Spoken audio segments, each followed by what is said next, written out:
সুনামগঞ্জে অবৈধ স্থাপনার উচ্ছেদ অভিযান। মোহাম্মদ মুশফিকুর রহমান স্বপন, সুনামগঞ্জে ফুটপাত দখল করে গড়ে ওঠা অবৈধ দোকান ও বিভিন্ন স্থাপনা উচ্ছেদে অভিযান শুরু করেছে সুনামগঞ্জ সড়ক জনপথ অধিদপ্তর। বুধবার 15 জানুয়ারি সকালে সুনামগঞ্জ সিলেট আঞ্চলিক মহাসড়কের ওয়েস্টখালী এলাকা থেকে এই উচ্ছেদ অভিযান শুরু হয়। জানা যায়, সুনামগঞ্জ আঞ্চলিক মহাসড়কের দুপাশে সড়ক ও জনপথ অধিদপ্তরের খালি জায়গায় দখলে নিয়ে অবৈধ স্থাপনা গড়ে তোলে অনেকেই।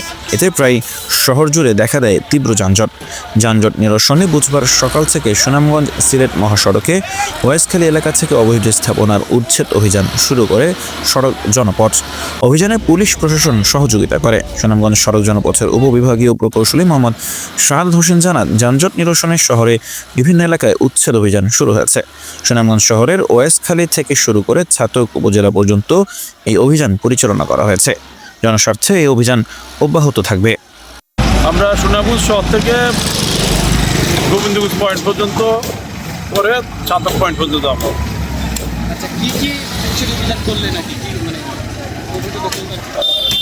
রাস্তার দুপাশে অবৈধ যত দোকানপাট আছে এইগুলো আমরা অপসারণ করি, যাতে যানজট সৃষ্টি না হয়। বিশেষ করে কাঁচা বাজারগুলো, তারপর বিভিন্ন ছোটো ছোটো চায়ের দোকান, তারপরে কিছু অবৈধভাবে মানে মার্কেট, মানে আমাদের টোটালি একর কিছু জায়গা যা স্থাপন আছে সম্পূর্ণ, এতে স্ট্রাকচারও বড় অথবা আদা পাকা হোক, এগুলো আপনারা করেন, এরপরে আবার এখানে নির্মাণ হয় এই যে স্থাপনাগুলো